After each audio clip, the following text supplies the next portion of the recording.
ولا تموتن إلا وأنتم مسلمون يا أيها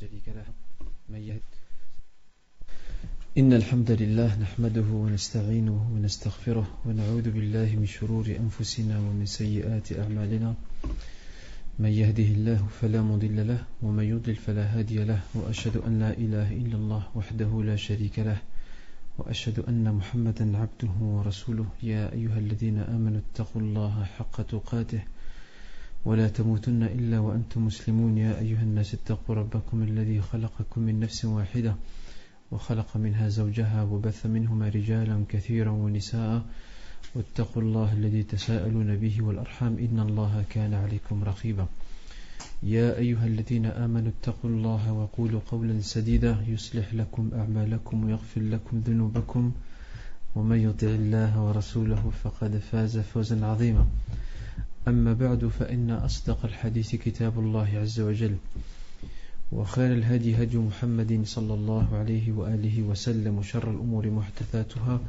وكل محدثة بدعة وكل بدعة ضلالة وكل ضلالة في النار وبعد.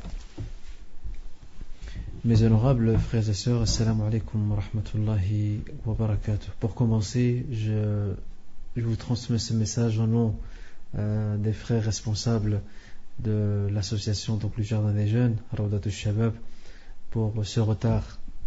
Donc le retard d'aujourd'hui qui était non intentionnel. Il y a eu un petit problème de coordination technique, on va dire.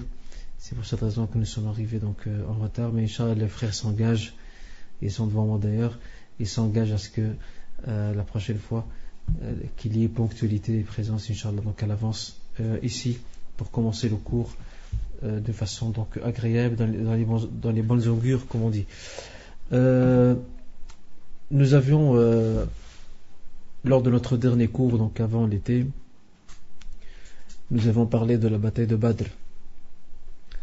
Cette bataille, je vous rappelle, qui est une bataille historique, qui est une bataille décisive. C'est une bataille qui n'était pas voulue par les musulmans. Et tout simplement, les musulmans ne s'y attendaient pas. Et regardez comment, comme nous l'avons rappelé la fois passée, comment Allah Azza wa Jal trace un destin, il le trace, subhanahu wa ta'ala, sans notre intervention. Et souvent, les événements ne se déroulent pas comme nous les avons prévus. Et c'est pour cette raison qu'il y a un proverbe arabe qui dit les vents peuvent souffler dans une direction qui ne plaît pas au bateau. Et là, c'est très important ça. Ça veut dire que quelquefois le bateau va dans une certaine direction, mais le vent va à contresens. Et ça, c'est pas prévu dans leur programme. Pareil ici, donc les musulmans sont sortis à la base pour intercepter une caravane commerciale donc de Quraysh. Et vous savez que le commerce pour Quraysh est un atout très important, c'est la source de sa richesse, c'est la base de sa stabilité. Quraysh ne sait pas vivre sans commerce parce qu'il n'y a pas à la Mecque, jusqu'à aujourd'hui d'ailleurs, il n'y a pas d'agriculture. La Mecque ne connaît pas d'agriculture, c'est une terre aride, c'est une terre qui est sèche. Et c'est pour cette raison que la cité mécoise vivait grâce au commerce. Il n'avait pas d'autre activité si ce n'est cela. Et le prophète sallallahu alayhi wa sallam l'a bien compris depuis le début. Alors lorsqu'il lui vend, et c'est un petit rappel avant de passer à la bataille de Uhud, lorsqu'il lui vend du fait qu'il y a une caravane chargée de marchandises et de richesses qui est en train de quitter donc la Syrie, qui traverse donc sa route traditionnelle et habituelle pour aller vers la Mecque, c'est là qu'il a interpellé ses compagnons à Médine, ou les Médinois du moins, en leur disant qui parmi vous est partant pour sortir à la rencontre donc de cette tribu, donc afin d'intercepter plutôt de cette caravane commerciale ou commerçante. L'information qui est arrivée aux oreilles des Mécois, on connaît très bien le résultat, ils n'attendaient que cela. Les Mécois n'attendaient que ce prétexte pour agresser les musulmans, quelque part, déclencher les hostilités. Car il faut savoir que les Mécois ne pouvaient pas faire cela. Les Mécois, tout comme les Arabes en général de l'époque, c'était des gens très fiers. C'était des gens qui faisaient beaucoup attention à ce que disent les autres. Alors, pour garder leur fierté,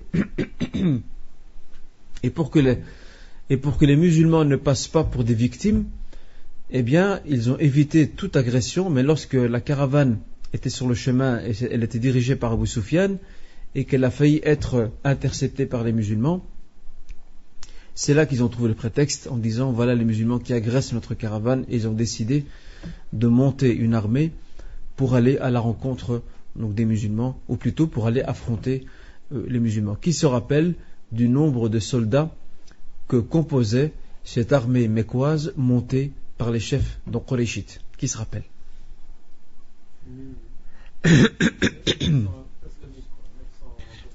Tout à fait.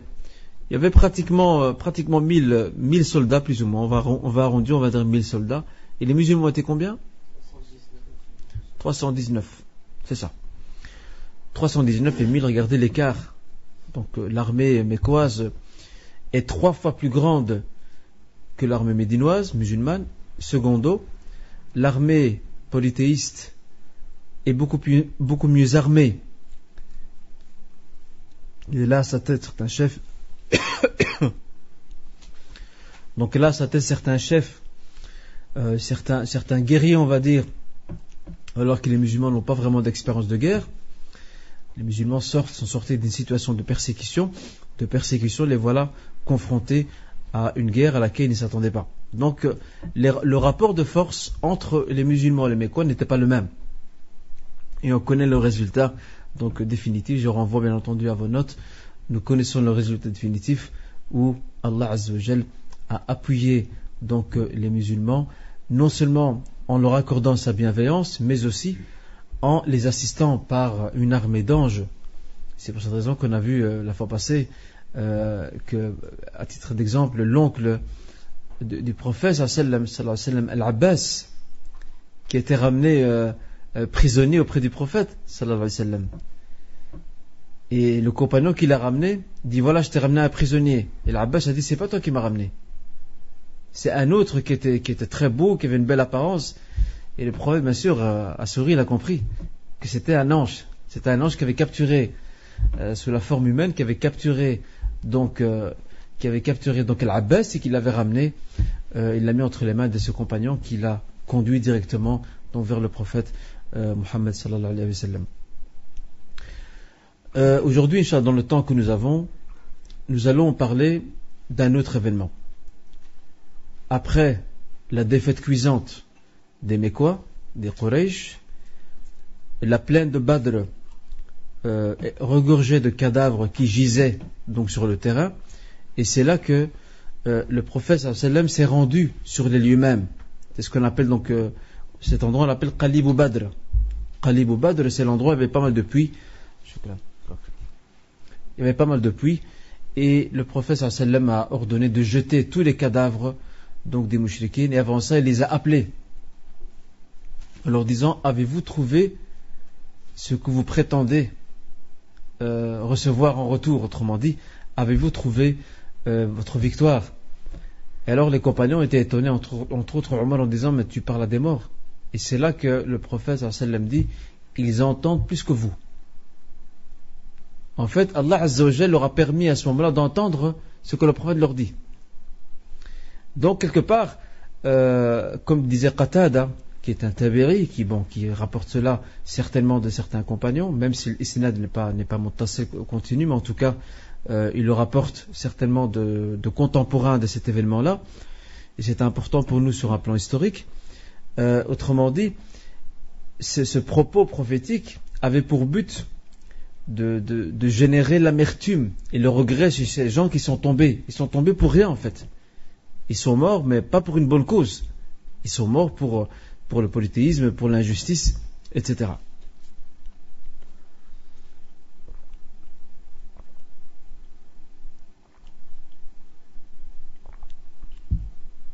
Et c'est pour cette raison que d'ailleurs dans une tradition le prophète sallallahu alayhi wa sallam leur dit, Hal wajadtum ma wa'adakum rabbukum haqqa, avez-vous trouvé ce qu'Allah vous a promis avec vérité, autrement dit le châtiment, et que Dieu nous en préserve l'enfer?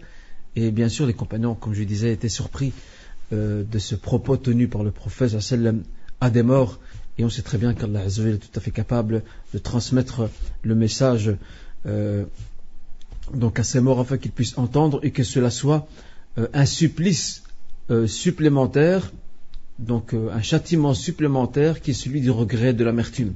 C'est comme si quelqu'un, par exemple, il a un malheur et vous venez, vous lui en rajoutez un autre. Mais là, vous l'enfoncez encore plus. Eh bien, c'est ce qui s'est passé concernant donc ces gens-là, donc surtout les chefs mécois qui sont tombés sur le front, sur la plaine de Badr, et que le prophète sallallahu alayhi wa sallam a ordonné de débarrasser donc les cadavres. Il n'y avait pas d'enterrement prévu donc pour eux, contrairement donc aux martyrs des musulmans qui sont de véritables héros, qui sont morts pour Allah Azza wa Jal, pour une cause juste qui est bien sûr la défense de l'islam et la défense donc de Médine, bien entendu. Alors aujourd'hui nous allons faire une petite introduction, une découverte si vous voulez, dans le temps qui nous est imparti, concernant la nouvelle bataille qui pointe à l'horizon. Parce qu'en réalité, subhanallah, Allah Azza wa Jal veut que cette Ummah soit tout le temps éprouvée. Chaque fois qu'elle sort d'une épreuve, elle en connaît une autre.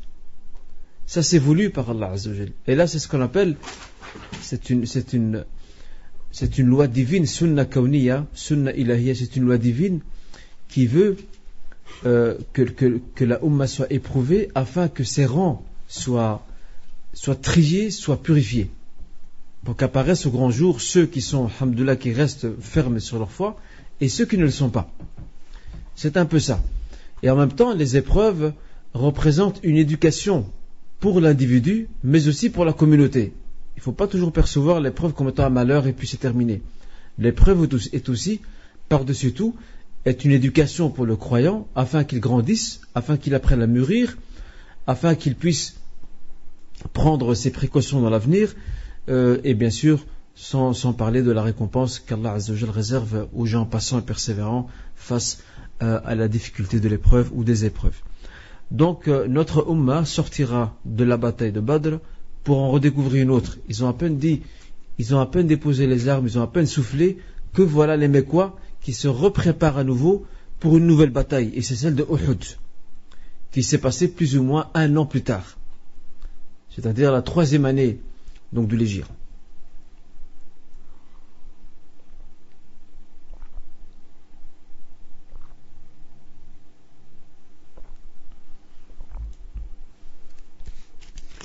Qu'est-ce qui a motivé les chefs mécois, les chefs qurayshites qui sont encore restés vivants?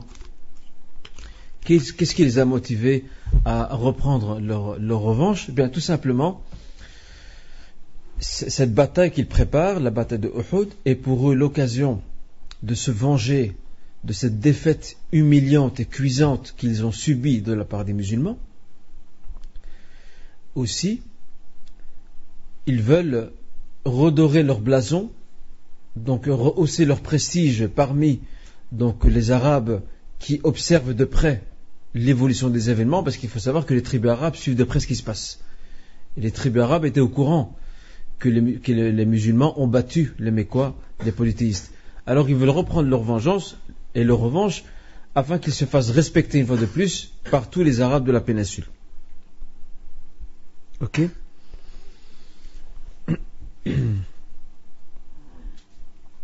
Mais ce qui serait intéressant, c'est de rappeler un peu, si vous voulez, les raisons qui vont pousser.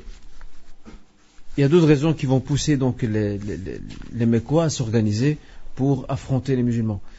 Il y a aussi d'autres raisons qu'on peut rajouter à ça. 2 autres d'ailleurs. La première, c'est le fait de mettre un frein définitif à la menace que font peser les musulmans sur les caravanes marchandes. Les caravanes marchandes mécoises qui viennent de Syrie et qui s'orientent donc vers la Mecque. Eh bien, les Mécois se sont dit, avec la bataille de Uhud, on prend notre revanche, on rehausse notre prestige auprès du reste des Arabes, et troisièmement, qu'est-ce qu'on fait aussi? Eh bien, on bloque, on met un frein face à la menace que font peser les musulmans sur les caravanes marchandes. Et quatrièmement, on va éradiquer une fois pour toutes l'islam de l'Arabie. Ainsi donc, les musulmans ne représenteront plus pour nous une menace. C'est terminé, stop. Ce sont les 4 raisons fondamentales, retenez-les bien.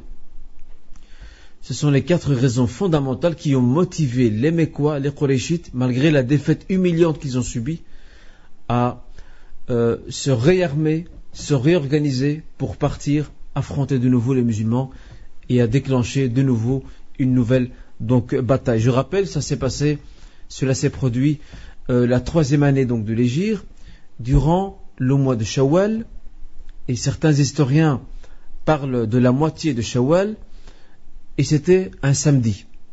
Retenez ces 3 choses-là. 3e année de l'Hégire, un samedi, et selon l'avis de la plupart des historiens, cela s'est produit donc durant la moitié du mois de Shawwal. Alors que la bataille de Badr qui s'est produite un an avant, elle s'est passée durant le mois de Ramadan, ça vous vous souvenez très bien donc de cela.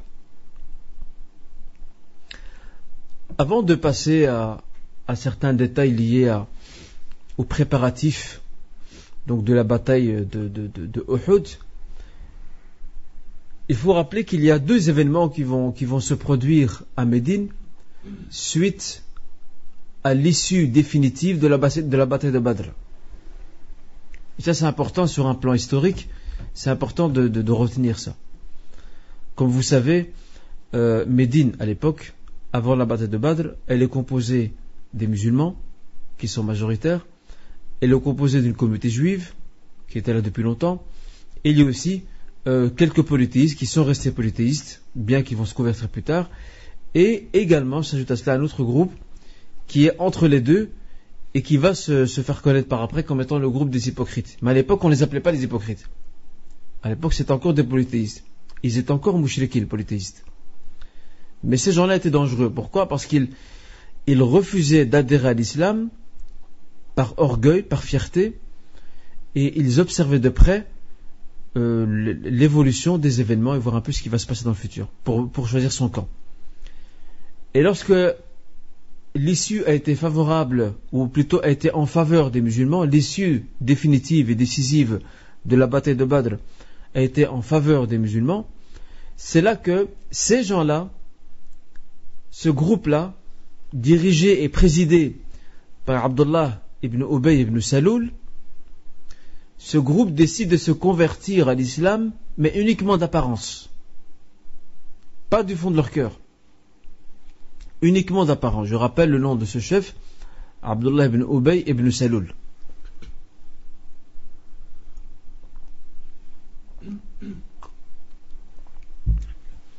Donc Abdullah ibn Ubay ibn Saloul, et Abdullah ibn Ubay ibn Saloul,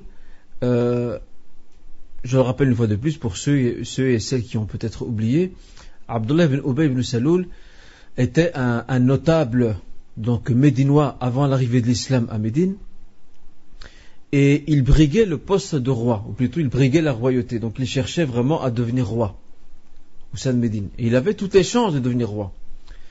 C'était un homme puissant, il avait beaucoup de relations, il avait des alliances avec des tribus juives mais aussi arabes médinoises. Mais lorsque le prophète sallallahu alayhi wa sallam est arrivé à Médine et que les Médinois ont prêté serment au prophète sallallahu alayhi wa sallam pour qu'il devienne le chef de la communauté, ça veut dire qu'il n'y a qu'un seul chef et un seul dirigeant à la tête de la cité qui est le prophète sallallahu alayhi wa sallam lui-même. Et bien c'est là que le danger s'est présenté pour ce personnage qui est Abdullah ibn Ubay ibn Saloul, qui par orgueil a refusé d'adhérer à l'islam et a préféré attendre et observer un peu les événements, voir vers quelle direction ça va aller. Avec la victoire des musulmans, eh bien, les choses ont changé. Les musulmans maintenant représentent une force avec laquelle tous les adversaires doivent compter. Ils sont partis de rien. Regardez où ils sont arrivés. En fait, la bataille de Badr a tout changé. Elle a changé toute la situation de l'Arabie et de Médine particulièrement. Et donc ils ont adhéré à l'islam d'une façon hypocrite, et nous avons la sourate Les Hypocrites, sourate al-Munafiqun, qui nous relate donc leur soi-disant conversion à l'islam, qui n'est qu'une conversion de façade dans leur fort intérieur. Ils rejettent catégoriquement l'islam et ils n'acceptent pas du tout la prophétie de Muhammad sallallahu alayhi wa sallam, et non plus les enseignements de l'islam, mais ils se plient à ce message uniquement par apparence. Et dans des cours futurs, Inch'Allah, si vous voulez, on réservera un cours pour parler des hypocrites, tels que le Coran les a décrits. Et on verra donc qu'en est-il de ces gens-là qui ont fait beaucoup de tort à l'islam. Et ces gens existent jusqu'à aujourd'hui. Ces gens, jusqu'à maintenant et jusqu'à la fin des temps, ils existeront. Ce sont des gens qui sont dans nos rangs, dans les rangs de la communauté, et qui font un très très très très grand tort. Ils se font passer pour plus croyants que les croyants, alors qu'en fait, ils sont loin de représenter l'islam dans quoi que ce soit. Je pense que vous avez compris là où je voulais en venir. Et donc, le croyant, quelqu'un qui est vigilant, qui est prudent, et qui demande surtout à Allah Azza wa Jal de le préserver face à la corruption du cœur, et qui le préserve de cette germe corrompue qui est celle donc de l'hypocrisie. Si elle naît dans le cœur, eh bien, elle détruit tout. Alors, c'est pour cette raison que les compagnons d'ailleurs avaient peur. Regardez, subhanallah, ils avaient peur de tomber dans l'hypocrisie. Alors qu'ils ont été éduqués par le prophète sallallahu alayhi wa sallam. Regardez la différence entre eux et nous. Nous, aujourd'hui, on commence après à la mosquée, on observe certains enseignements, on croit que c'est bon, on a le ticket, on est tranquille. Alors que eux, ils ont vécu aux côtés du prophète sallallahu alayhi wa sallam. Il les a éduqués, il était là pour les corriger, et malgré tout, ils avaient peur de commettre une erreur ou de commettre un péché qui est de corrompre et de pervertir leur foi et leur cœur. D'ailleurs, nous avons à ce titre, à ce sujet, une parole des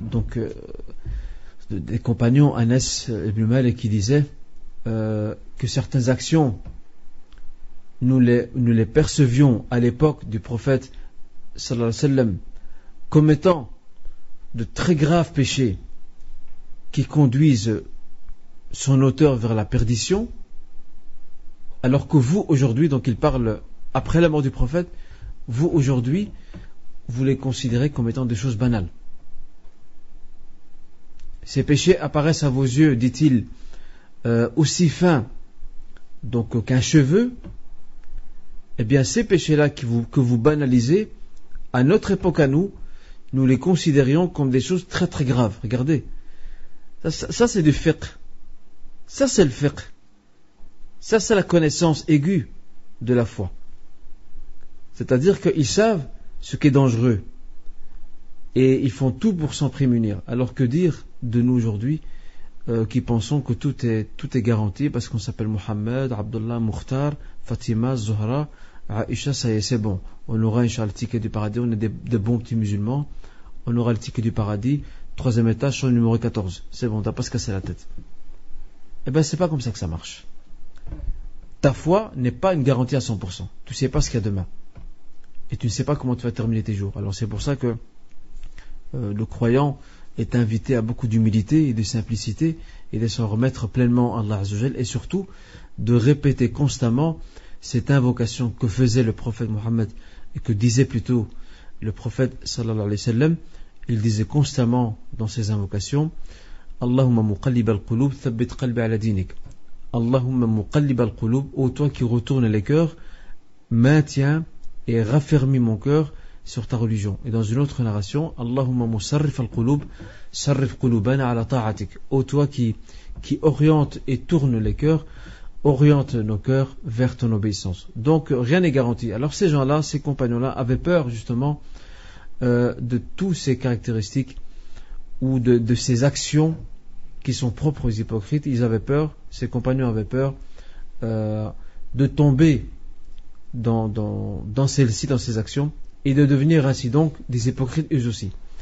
Donc on en parlera Inch'Allah à l'occasion. On parlera donc des hypocrites ou de l'hypocrisie telle qu'on a dessiné les contours. Donc le Coran a délimité les bordures et les contours de l'hypocrisie. On en parlera à l'occasion si vous le voulez bien, Inch'Allah. L'autre événement qui va se produire après la bataille de Badr, c'est l'hostilité ouverte de certaines tribus juives de Médine. Pas toutes, mais certaines vont profiter de la bataille de la victoire des musulmans pour déclencher ouvertement, ou plutôt affiché ouvertement leur hostilité. Il faut savoir que toutes les tribus juives de Médine, dès l'arrivée du prophète sallallahu alayhi wa sallam à Médine, elles ont toutes adhéré au pacte de Médine, Wathiqatul Madina. On en a parlé d'ailleurs, pour ceux et celles qui se souviennent, on a parlé de cela lors des débuts de l'arrivée prophétique à Médine. On a vu que l'un des premiers soucis du prophète sallallahu alayhi wa sallam était de mettre sur pied une sorte de constitution qui régit les rapports entre les différentes communautés au sein de Médine, pour qu'il y ait une bonne entente et une coexistence pacifique entre les différentes communautés que compose Médine. Donc certaines tribus juives vont déclencher une vague d'hostilité en rompant le pacte, en provoquant le prophète sallallahu alayhi wa sallam, et on a parlé de cela d'ailleurs aussi, de ces actes-là. Je vous renvoie vers vos notes. On a parlé de certains de ces événements, tels que la tentative d'assassinat du prophète sallallahu alayhi wa sallam, le fait qu'ils ont essayé d'agresser une femme musulmane, et bien d'autres faits qui se sont produits donc après la bataille de Badr, parce que là maintenant c'est quelques tribus juives, je rappelle, c'est pas toutes les tribus, certaines sont restées fidèles, mais c'est quelques tribus juives qui ont violé le pacte, l'ont fait par haine pour le prophète sallallahu alayhi wa sallam. Pourquoi? Parce que ils préféraient la victoire donc des Mécois, ce qui n'était pas le cas, et on en reparlera à l'occasion, Inch'Allah ta'ala. Alors, pour aller plus loin, Inch'Allah, disons 2-3 mots sur ce que mijotent donc les Mécois, les polythéistes, au sein de la Mecque. Vous savez que le prophète sallallahu alayhi wa sallam a des indicateurs, il a des services de renseignement qui marchent très bien, il a des espions qu'il envoie à la Mecque pour un peu rassembler les informations, voir ce qui se passe là-bas. Et c'est là qu'il a été mis au courant que les Mécois sont en train de se réorganiser. Ils ont tiré les leçons de leur défaite et ils sont vraiment décidés à ne pas lâcher prise et à en finir une fois pour toutes avec l'islam. Alors parlons maintenant de ces quelques préparatifs que vont mener donc les Mécois. La première des choses que vont faire les Mécois, c'est qu'ils vont utiliser, ou plutôt voilà, ils vont utiliser les biens et les gains générés par les marchandises ramenées de Syrie par l'entremise de la caravane d'Abu Sufyan, parce que je vous rappelle que la caravane d'Abu Sufyan s'en est sortie saine et sauve, et elle est arrivée à bon port donc à la Mecque sans problème. Donc cette caravane-là, toute la richesse qu'elle portait, toutes les marchandises qu'elle avait, tout ce qui était vendu, eh bien les Mécois ont décidé de réserver tous les bénéfices de cette caravane pour l'injecter dans la nouvelle bataille, autrement dit pour financer la nouvelle bataille qui c'est de Uhud. Donc le levier financier de la bataille de Uhud provient des richesses, donc faites attention à ça, le levier financier de la bataille de Uhud provient des richesses de la caravane d'Abu Sufyan. Parce que vous savez que on dit souvent, l'expression dit, l'argent est le nerf de la guerre. Il faut de l'argent. Alors pour ça, ils vont utiliser donc les richesses et ils vont l'investir pour pouvoir financer donc les préparatifs de cette bataille. Ils vont préparer leurs soldats et cette fois-ci ils seront beaucoup plus nombreux. Les soldats de l'armée mécoise ou polythéiste seront très nombreux. Ils seront du nombre de 3000 soldats. 3000 ce n'est pas rien, surtout à l'époque. Aujourd'hui c'est rien. Aujourd'hui ce n'est rien, mais à l'époque c'était beaucoup. 3000 soldats. Avec ces 3000 soldats, ils ont 100 cavaliers. Donc à l'avant-garde de l'armée, il y a 100 cavaliers. Et il y a aussi 700 soldats qui ont leur bouclier, ce qu'on appelle dira. Ils sont armés de leur bouclier et qui sont à l'avant-garde donc de l'armée. Ok? des commandants vont être choisis. Et particulièrement deux. Le premier s'appelle Ikrima ibn Abi Jahl, le fils d'Abu Jahl. Ikrima ibn Abi Jahl, qui va commander l'aile gauche de l'armée. Et un autre commandant, qui est le plus brillant de tous, qui est Khalid ibn Walid, le grand général de l'islam, le grand commandant de l'islam, Khalid ibn Walid, qui lui va commander, il va commander l'aile droite de l'armée des polythéistes.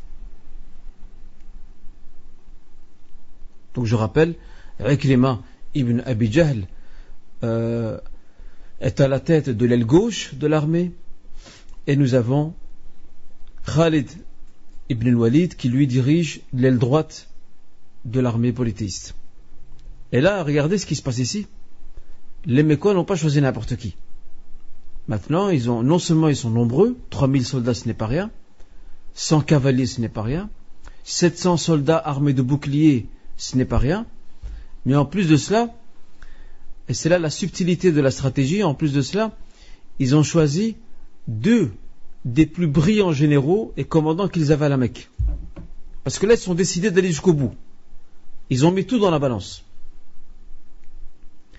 Et on va découvrir, Inch'Allah, dans les cours futurs, qui est Khalid ibn Walid, le sabre d'Allah Azza wa Jal, Sayfullah, cet homme qui va se convertir à l'islam, et c'est lui qui va faire subir la défaite aux musulmans, une défaite et un revers terrible pour les musulmans, comme on verra au cours prochain, Inch'Allah ta'ala. Avec tout cela, s'ajoute un groupe de femmes. Quel est le rôle des femmes? Qui sait me dire quel est le rôle des femmes dans tout ça? La première,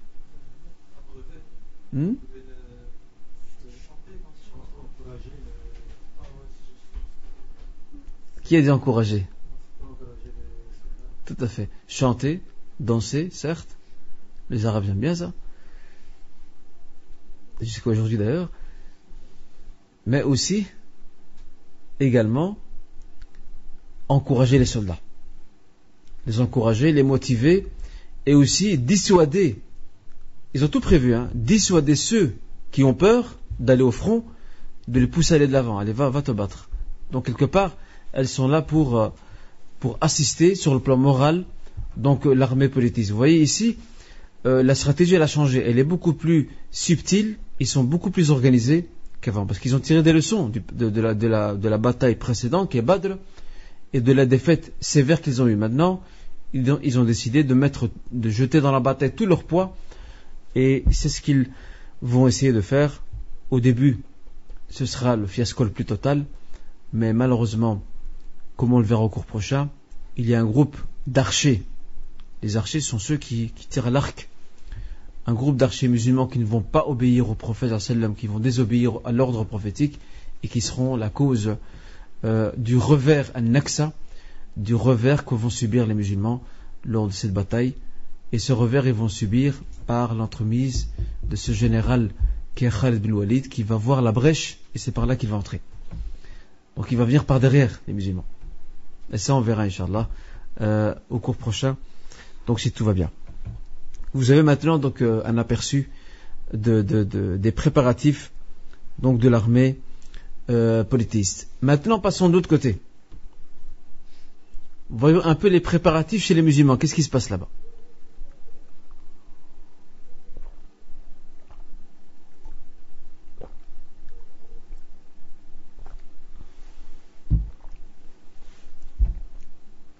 La première des choses qu'il faut retenir, et c'est là la différence capitale et fondamentale entre les adeptes de l'islam et leurs adversaires, c'est que les adversaires de l'islam basent toute leur stratégie, toute leur planification sur des choses matérielles qu'ils sentent. L'armée, les moyens financiers, les commandants, les stratégies, etc. Il faut ça. Les adeptes de l'islam, non seulement ils doivent faire ça, Mais en plus de cela, ils ont de l'appui d'Allah Azza wa Jal.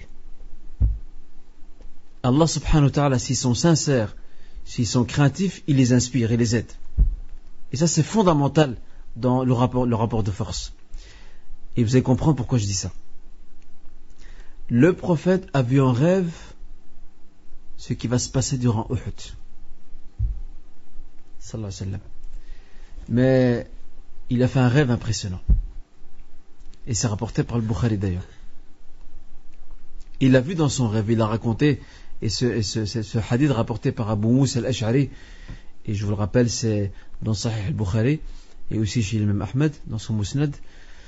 Le prophète sallallahu alayhi wa sallam dit à ses compagnons, j'ai vu en rêve que j'ai levé un glaive. C'est quoi le glaive? C'est le sabre. Et il s'est cassé. Le sabre s'est cassé. Et quand je l'ai relevé, il s'est remis dans son état. Il est encore plus solide qu'avant. Regardez la suite. Et j'ai vu aussi, dit-il, sallallahu alayhi wa sallam, j'ai vu des vaches réunies, baqar, des vaches réunies, plusieurs. Et je me suis vu dans une forteresse, bien gardée. Alors ils lui ont demandé d'interpréter son rêve, parce que lui, sallallahu alayhi wa sallam, il sait interpréter les rêves. Il leur a dit, quant au sabre que j'ai levé et qui s'est brisé, c'est la défaite que vous allez subir. Chauffe. Quant au fait que ce sabre, je le relève et il est de nouveau solide, c'est ce que Allah Azza wa Jal va vous accorder après la bataille d'Uhud. Comme force, comme puissance, comme respect de la part des adversaires des ennemis de l'islam. Quant à ces nombreuses vaches qui étaient réunies ensemble, c'est l'unité et la consolidation de votre force après. Et quant à la forteresse, eh bien c'est Médine qui sera bien protégée par Allah Azza wa Jal, parce qu'eux ils sont décidés à venir non seulement éradiquer l'islam, mais aussi entrer à Médine et mettre fin donc à la communauté musulmane donc médinoise. Je reprends un peu l'explication des rêves. Donc ce sabre qui se brise, ça fait allusion au revers que vont subir les musulmans durant la bataille donc de Uhud. Et lorsque le prophète sallallahu alayhi wa sallam relève le sabre, qu'il est de nouveau solide, qu'il est bien fort, c'est la force qu'il y aura après. C'est-à-dire que même s'ils ont subi un revers, les musulmans ne vont pas faiblir, au contraire. Ils vont tirer des leçons de ce qui leur est arrivé, et Allah Azza wa Jal va les renforcer, ils seront encore plus forts qu'avant. Et quant à ces vaches, et le prophète il jure, il dit Wallahi khayr, je jure par Allah que ce n'est que du bien. Quant à ces vaches qui sont réunies, ça c'est pour indiquer que les croyants seront consolidés, seront une seule force, seront une seule main. Et quant à l'hisn, la forteresse, ce n'est autre que Médine, qui sera protégée et qui ne connaîtra donc aucun désagrément. Vous voyez, regardez la force des adeptes de l'islam. Allah Azza wa Jal a inspiré, bien sûr par la révélation, son prophète Muhammad sallallahu alayhi wa sallam, parce qu'il faut savoir que al-ru'ya al-manamiya, le rêve concernant les prophètes, c'est l'une des sources de la révélation. Et l'imam Ibn al-Qayyim alayhi rahmatullah l'a très bien expliqué dans son livre Les sentiers des itinérants, qui, je vous le rappelle, existe en français, Madarij as-Salikin. Eh bien, il a bien expliqué que parmi les voies de transmission de la révélation, il y a al-ru'ya al-manamiya, le rêve. Et ru'ya al-anbiya haqq, les rêves et les songes des prophètes représentent une vérité. Regardez comment Allah Azza wa Jal prépare son messager à affronter ce qui va se passer. Il le prépare à ce qu'il sache d'avance ce qu'il va avoir, ce qu'il va y avoir. Autrement dit, il aura ce revers, il aura cette force après. Pourquoi ? Parce que après le revers, qu'est-ce que les musulmans peuvent se dire? Ah, on a été battus. Ils risquent d'avoir un choc psychologique. Ils risquent de baisser les bras. Eh bien, sinon, grâce à ce rêve que le prophète sallallahu alayhi wa sallam a fait, et dont il a transmis non seulement la version, mais aussi l'explication à ses compagnons, il leur fait prendre conscience que même si vous subirez le revers, vous n'en ressortirez plus tard que beaucoup plus fort qu'avant. Parce qu'il faut savoir qu'une défaite pour une nation, la plus grande défaite et la plus douloureuse, c'est pas la défaite militaire. C'est la défaite psychologique et morale. Une nation qui est vaincue sur le plan moral et psychologique, c'est une nation qui ne sait pas se relever. Elle est battue sur le plan militaire, elle peut prendre sa revanche plus tard. Et ça, c'est très important, ces notions-là. Et c'est pour ça que dans les guerres modernes d'aujourd'hui, on fait beaucoup intervenir la psychologie. On distille des informations à l'adresse de l'ennemi afin de lui briser son moral. Et à contresens, qu'est-ce qu'on fait aussi? On protège nos propres troupes en limitant, en filtrant le maximum d'informations pour pas que nos soldats à nous subissent une faiblesse de morale, donc ou plutôt que leur morale fléchit. Et donc ça, c'est une guerre psychologique dans tous les temps, et encore plus aujourd'hui avec la technologie moderne qui est aujourd'hui, on use de cela pour vaincre l'ennemi, l'adversaire, et rester fort. Et d'ailleurs, je le dis en passant, et j'espère un jour qu'on pourra en parler si vous voulez, Salah ad-Din al-Ayyubi, vous connaissez Salah ad-Din al-Ayyubi?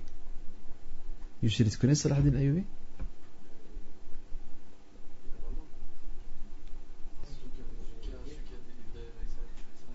Celui qui a libéré Jérusalem, Beth al-Maqdis. Salah ad-Din al-Ayyubi, dans sa guerre contre les croisés, il a beaucoup usé de la psychologie. Beaucoup. Et on va dire, c'est l'un des facteurs de la défaite des croisés. Entre autres, je vous donne un exemple, le fait qu'il ait volontairement ordonné à ses soldats de mettre du poison dans les puits d'eau. Qu'est-ce qui se passe? Les Européens croisés, eux, ils ne sont pas habitués au désert. Salah ad-Din est habitué, ils vivent dans le désert. Mais eux, les Européens, ils viennent d'Europe, ils sont pas habitués au désert, donc ils ont besoin d'eau. Et leurs cruches d'eau ne sont pas suffisantes, donc dès qu'ils voient un repère d'eau, ils voient donc un puits d'eau, ils y vont directement. Qu'est-ce qui se passe quand ils vont là? Il y a plusieurs soldats qui tombent. Plusieurs soldats tombent morts. Alors il y a une panique psychologique qui s'installe parce qu'ils se disent on va mourir de soif. Eh bien, ça, ils sont déjà vaincus. C'est bon, c'est fait. Donc regardez comment la psychologie, elle est très importante. Et le prophète nous fait allusion à ça. Le prophète sallam nous fait allusion, fait d'user de la psychologie dans la guerre. Il dit Al-harbu khud'a. La guerre est une ruse. La guerre est une ruse. Et c'est ce que lui-même faisait avec les Mécois. Il leur faisait croire qu'il allait par là, vers l'est, alors qu'il allait vers l'ouest. Et ça, on y reviendra, Inch'Allah, à l'occasion, si vous voulez. Donc, ce rêve-là a été donc la possibilité, a été effectivement l'occasion et l'opportunité pour le prophète de transmettre un message à ses compagnons. Et voilà que commencent les préparatifs. Alors, quant aux préparatifs, le prophète va d'abord réunir les notables médinois. Dans un souci de concertation, Shura, il va réunir les chefs médinois, donc les notables médinois, Ansar, ainsi que les Muhajirin, les grandes références, les grosses pointures, pour discuter avec eux de ce qu'il faut faire. Et en fait, si vous voulez, le prophète leur disait, qu'est-ce qu'on fait? Est-ce qu'on reste à l'intérieur de Médine, on les laisse venir, et lorsqu'ils pénètrent Médine, on réagit? Ou alors on sort à leur rencontre? Deux options il y avait. Et subhanallah, ces gens, des Arabes de l'époque, et plus aujourd'hui, ils avaient, subhanallah, c'est impressionnant, ils avaient le respect des engagements, c'était quelque chose de très cher pour eux. il est prêt à y laisser sa vie pour respecter son engagement, ce qu'il n'y a plus aujourd'hui d'ailleurs. Que disent les Ansar? Ils disent, Ya Rasulallah, ô messager d'Allah, nous à l'époque de la Jahiliya, nous avions un engagement de ne jamais livrer de bataille, à l'époque avant que l'islam ne vienne, à l'époque de la Jahiliya déjà. On avait un engagement de ne jamais livrer de bataille à l'intérieur de la ville. Jamais. On ne veut pas se battre à l'intérieur de la ville. S'il y a un ennemi qui vient, on sort vers lui. Eh bien, cet engagement, on le garde aussi avec l'islam. Autrement dit, ils disent au prophète sallallahu alayhi wa sallam, on sortira les rencontrer et on se battra contre eux, on ne les laissera pas rentrer chez nous à Médine. Regardez le respect de l'engagement. Alors quand le prophète sallallahu alayhi wa sallam a écouté ça, qu'est-ce qu'il a fait? Il est rentré dans sa maison et il a pris ses vêtements. Ses vêtements de chef guerrier, les a pris. Et certains musulmans en ont voulu à ces quelques ansar d'avoir dit ça. On dit, pourquoi vous dites ça? Vous allez déranger le prophète sallallahu alayhi wa sallam, il va porter son armure, et il va sortir. Pourquoi ne pas opter pour la facilité rester ici? Et le prophète a eu l'information parce que certains sont venus le voir en lui disant, écoute, si tu veux on reste à Médine. Il leur a dit non. Il leur a dit, il n'est pas permis à un prophète que lorsqu'il porte son armure de la retirer.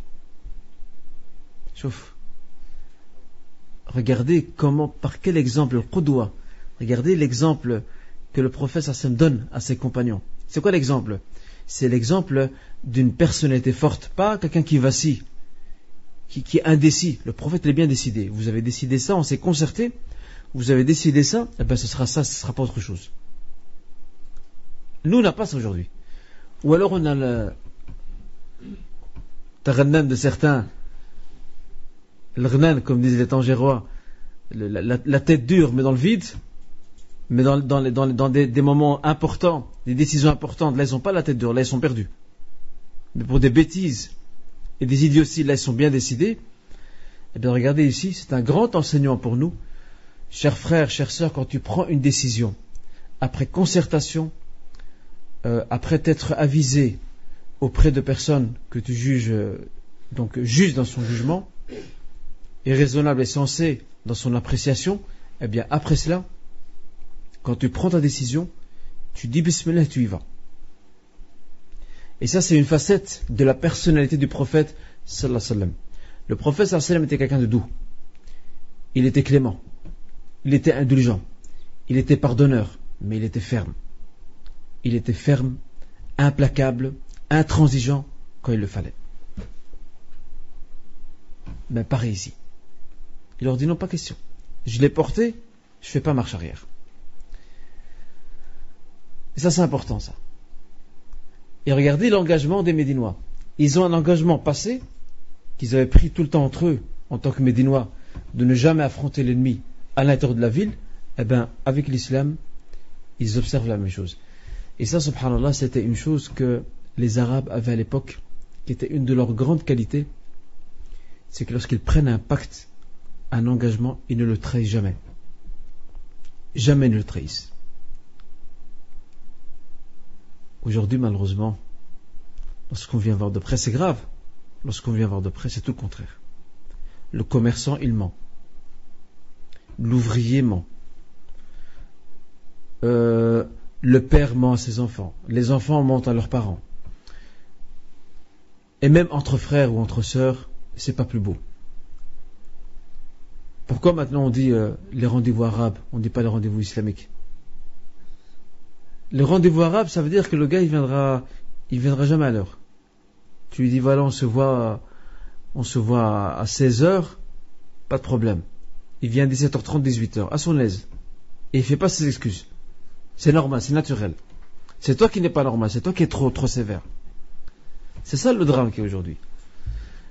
Eh bien, l'islam nous enseigne ici, à travers ce comportement prophétique, à travers aussi cette attitude des Médinois, de respecter absolument ses engagements. Et ça, c'est une chose malheureusement qu'on a perdue et que nous sommes capables de nous réapproprier, mais c'est un travail d'éducation sur soi. On doit s'éduquer soi-même dès que tu as un engagement avec qui que ce soit, respecte-le. Bien sûr, si un engagement, tu ne sais plus le respecter parce que tu n'es pas capable de le respecter, tu n'as pas les capacités, dans ce cas, avise la personne avec laquelle tu as cet engagement en disant écoute, voilà, je ne sais plus m'engager. Mais quelqu'un qui est capable de s'engager, qui sait engager et qui est capable d'assumer et qui n'assume pas, ça c'est plus grave. Donc je pense qu'il faut faire la part des choses entre donc ces différentes facettes-là, et on a besoin de notre éducation de nous remettre en question par rapport donc à cela. Wallahu musta'an.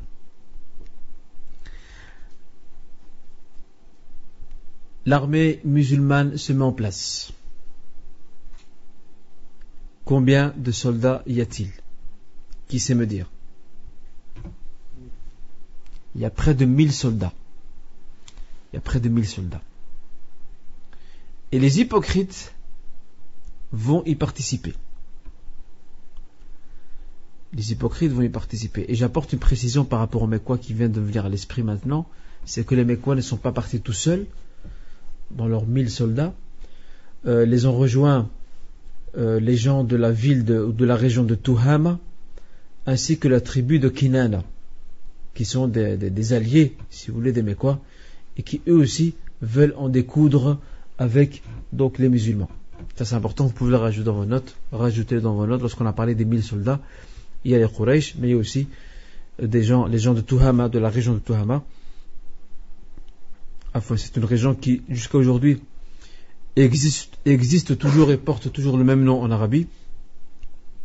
Et aussi donc les gens de Kinana, la tribu de Kinana qui va se joindre à l'armée des Mécois pour affronter les musulmans. Je donnerai juste une précision pour conclure le cours, et la semaine prochaine on va continuer la suite pour voir un peu comment va se dérouler la bataille. C'est que il va y avoir une défection dans l'armée musulmane. Vous savez c'est quoi la défection? Voilà. La défection c'est un groupe, la défection c'est un groupe qui se détache, qui se retire. Ce sont les hypocrites. Regardez le sale coup qu'ils font. Le coup ignoble qu'ils font. Ils viennent avec les musulmans, ils disent au prophète on est avec toi. Et dès qu'ils sortent de Médine, 300 soldats font marche arrière. On rentre à Médine. Et on va voir, Inch'Allah, au cours prochain, on verra comment le prophète sallam s'est comporté avec eux. A-t-il réagi? Ou alors a-t-il observé le silence et a fermé ses yeux? Ça on verra, Inch'Allah, dans le cours prochain. Et c'est ici que je m'arrête. Je ne sais pas s'il y a des questions sur le cours d'aujourd'hui.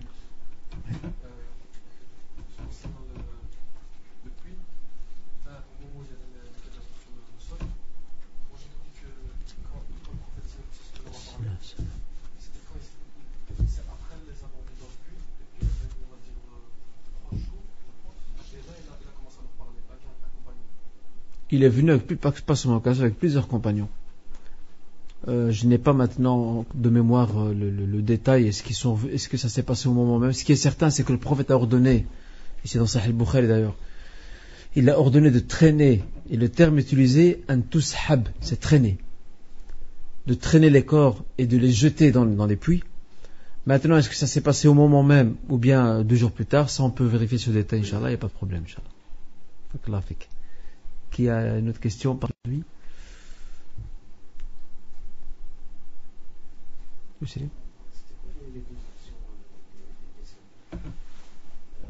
À Médine. Les 2 options, parce que le prophète sallallahu alayhi wa sallam s'est mis à concerter les Médinois. Les 2 options, c'est soit on reste à Médine et on laisse l'ennemi venir et rentrer à Médine, et c'est là qu'on le combat à l'intérieur de Médine, dans les rues de Médine, ou alors on sort à sa rencontre, dehors, à l'extérieur de Médine. C'était les 2 options. Soit on reste à Médine et que l'armée l'ennemi pénètre à Médine et on le combat à l'intérieur de chez nous, ou alors on sort à sa rencontre. Donc on ne laisse pas rentrer, on sort à sa rencontre et on l'affronte. Et bien sûr, on a vu que les Médinois avaient un engagement de l'époque de la Jahiliya de ne jamais se battre à l'intérieur de Médine.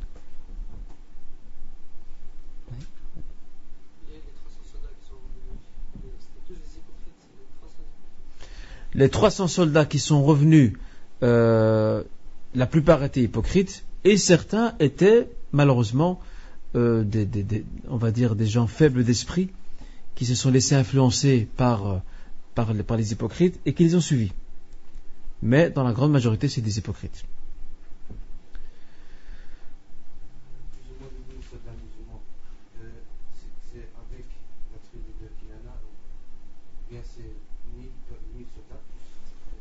Non, attention, la tribu de Kinana et les gens de Tuhama, c'est pas les musulmans. Hein. Ça, rajoutez-les dans les 3000 soldats polythéistes. En fait, les 3000 soldats polythéistes, il y a les Mécois dedans, et il y a aussi donc la tribu de Kinana qui a rejoint les Mécois, ainsi que des soldats venus de la région de Tuhama, qui est une région donc pas loin de là. Et voilà. C'est pas les musulmans, hein, ce sont des polythéistes eux aussi. Y a-t-il une autre dernière question que je prendrai? En tout cas, la leçon, pour conclure, Inch'Allah, la leçon qu'on peut tirer de ceci, c'est une fois de plus, les musulmans prennent leurs précautions et s'organisent.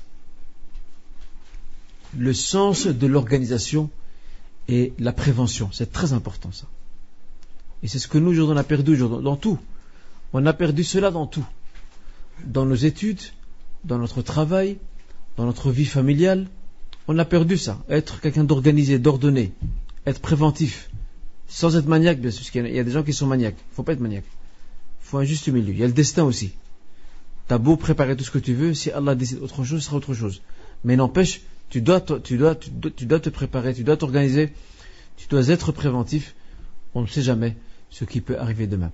Et ça, c'est très important comme leçon et enseignement qu'on tire donc des nouveaux préparatifs faits donc par les musulmans. Et vous remarquez à chaque fois, l'armée musulmane est moins nombreuse que les Mécois.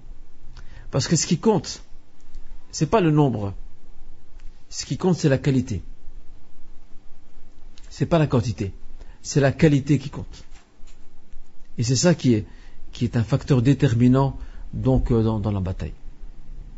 On en reparlera Inch'Allah au cours prochain. En tout cas, barakallahu fikum, et en tout cas les frères des jeunes, les responsables s'excusent une fois pour toutes, une fois de plus plutôt pour le retard du cours d'aujourd'hui. Et Inch'Allah, ce prochain, le cours se fera à 19h30 comme prévu et comme d'habitude. Barakallahu fikum, wassalamu alaikum wa rahmatullahi wa barakatuh.